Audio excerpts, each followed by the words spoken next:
നമസ്കാരം. ലോകത്തെ ഏറ്റവും സംഘർഷഭരിതമായ മേഖലകളിൽ ഒന്നായി പശ്ചിമേഷ്യ വീണ്ടും മാറിക്കൊണ്ടിരിക്കുകയാണ്.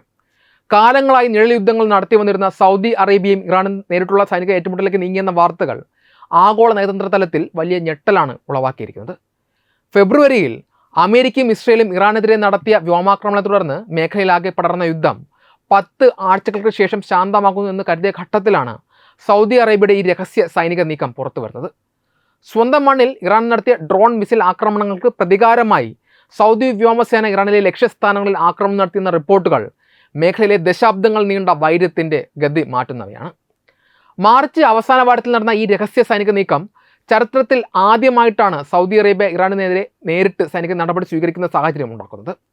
ഫെബ്രുവരി 28 തുടങ്ങിയ പശ്ചിമേഷ്യൻ യുദ്ധത്തിൻ്റെ തുടർച്ചയായി ഗൾഫ് രാജ്യങ്ങളെ ആകെ ഇറാൻ ലക്ഷ്യം വെച്ചിരുന്നു. അമേരിക്കൻ സൈനിക താവളങ്ങൾക്കും എണ്ണ ശുദ്ധീകരണശാലകൾക്കും വിമാനത്താവളങ്ങൾക്കും നേരെ ഇറാൻ്റെ ഭാഗത്തുനിന്ന് കടുത്ത ആക്രമണങ്ങളും ഉണ്ടായി. ആഗോള വ്യാപാരത്തിൻ്റെ ജീവനാഡിയായ ഹോർമുസ് കടലിടുക്ക് ഇറാൻ അടച്ചതോടെ ലോകം വലിയൊരു സാമ്പത്തിക പ്രതിസന്ധിയും നേരിട്ടു. അമേരിക്കൻ സുരക്ഷാ കവചത്തിനുള്ളിൽ ഇരുന്നിട്ടും സൗദി അറേബ്യയുടെ അതിർത്തിക്കുള്ളിൽ ആവർത്തിച്ചുള്ള ആക്രമണങ്ങൾ ഉണ്ടായതാണ് തിരിച്ചടിക്കാൻ സൗദിയെ പ്രേരിപ്പിക്കുന്നത്. കണ്ണിന് കണ്ണ് എന്ന രീതിയിലുള്ള പ്രതികാര നടപടിയായിട്ടാണ് പാശ്ചാത്യ ഉദ്യോഗസ്ഥർ ഇതിനെ വിശേഷിപ്പിച്ചിരിക്കുന്നത്. സൗദി അറേബ്യ മാത്രമല്ല, യുണൈറ്റഡ് അറബ് എമിറേറ്റ്സും അഥവാ UAEയും ഇത്തരത്തിൽ ഇറാന് നേരെ വ്യോമാക്രമണങ്ങൾ നടത്തിയതായിട്ടാണ് പുറത്തുവരുന്ന വിവരങ്ങൾ. എങ്കിലും സൗദിയും UAEയും സ്വീകരിച്ച സമീപനങ്ങൾ തമ്മിൽ വലിയ വ്യത്യാസമുണ്ടായിരുന്നു. UAE കൂടുതൽ കർക്കശമായ നിലപാട് സ്വീകരിച്ചപ്പോൾ സൗദി അറേബ്യ സൈനിക നടപടിക്കൊപ്പം തന്നെ നയതന്ത്ര ചർച്ചകൾക്കും വഴി തുറന്നിട്ടു. ഇറാനിലെ സൗദി നയതന്ത്ര പ്രതിനിധികൾ വഴി ആക്രമണത്തെക്കുറിച്ച് ഇറാനെ മുൻകൂട്ടി അറിയിക്കുകയും തങ്ങളുടെ മണ്ണിൽ ഇനിയും ആക്രമണം ഉണ്ടായാൽ കടുത്ത പ്രത്യാഘാതങ്ങൾ നേരിടേണ്ടി വരുമെന്ന് മുന്നറിയിപ്പ് നൽകുകയും ചെയ്തു. യുദ്ധം കൈവിട്ടു പോകാതിരിക്കാൻ ഇരു രാജ്യങ്ങളും പുലർത്തിയ ഈ പ്രായോഗിക ബുദ്ധി മേഖലയിലെ വലിയൊരു ദുരന്തം ഒഴിവാക്കുന്നതിൽ നിർണായകമായി.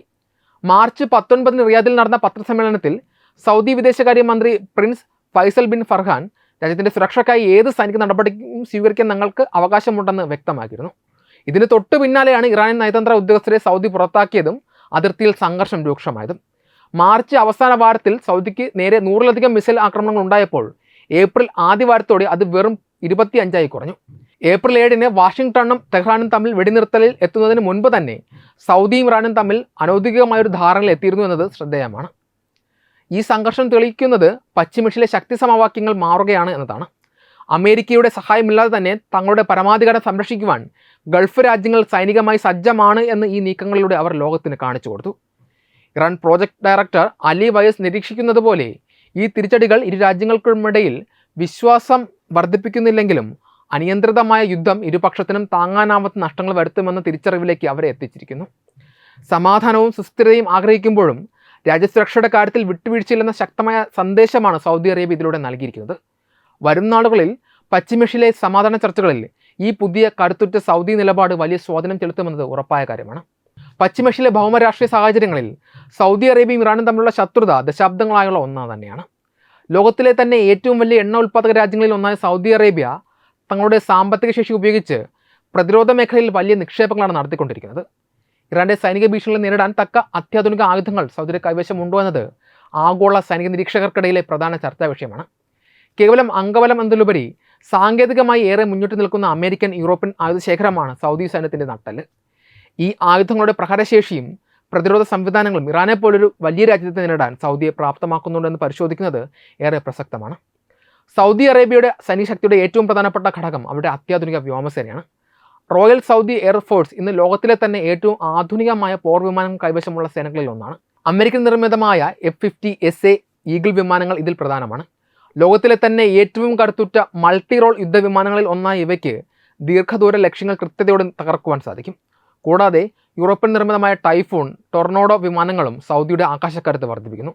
ഇറാൻ്റെ ആഴത്തിലുള്ള സൈനിക കേന്ദ്രങ്ങളെയും എണ്ണ ശുദ്ധീകരണശാലകളെയും ലക്ഷ്യം വയ്ക്കുവാൻ ഈ വിമാനങ്ങൾക്ക് നിഷ്പ്രയാസം സാധിക്കും. വിമാനങ്ങൾക്ക് ഇന്ധനം നിറയ്ക്കാൻ സഹായിക്കുന്ന ടാങ്കർ വിമാനങ്ങളും അത്യാധുനിക റഡാർ സംവിധാനമുള്ള എവാക്സ് വിമാനങ്ങളും സൗദി വ്യോമസേനയിൽ മേഖലയിലെ അജയ്യമായ ശക്തിയായി നിലനിർത്തുന്നു.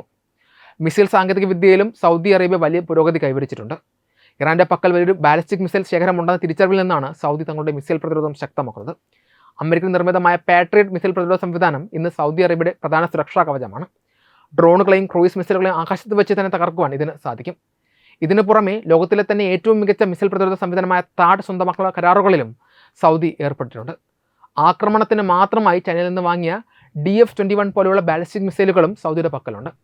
ഇറാന്റെ പ്രധാന നഗരങ്ങളെയും തന്ത്രപ്രധാനമായ സൈനിക താവളങ്ങൾ നേരിട്ട് ആക്രമിക്കാൻ ഈ മിസൈലുകൾക്ക് ശേഷിയുണ്ട്. കരസേനയുടെ കാര്യമെടുത്താലും സൗദി അറേബ്യ ഒട്ടും പിന്നിലല്ല. അമേരിക്കൻ നിർമ്മിതമായ M1 അബ്രാസ് ടാങ്കുകളും ബ്രാഡ്ലി യുദ്ധവാഹനങ്ങളും സൗദി കരസേനയ്ക്ക് വൻ പ്രഹരശേഷി നൽകുന്നു. അത്യാധുനികമായ ആർട്ടിലറി സംവിധാനങ്ങളും ആക്രമണ ഹെലികോപ്റ്ററുകളും സൗദി സൈന്യത്തിൻ്റെ ഭാഗമാണ്. നാവികസേനയിൽ ചൈനീസ് അമേരിക്കൻ സാങ്കേതിക വിദ്യകൾ ഉപയോഗിച്ചുള്ള മിസൈൽ ഫ്രിഗേറ്റുകളും അത്യാധുനിക നിരീക്ഷണ ബോട്ടുകളും പേർഷ്യൻ ഗൾഫിലെ ഇറാന്റെ നീക്കങ്ങളെ പ്രതിരോധിക്കുവാൻ സൗദിയെ സഹായിക്കും.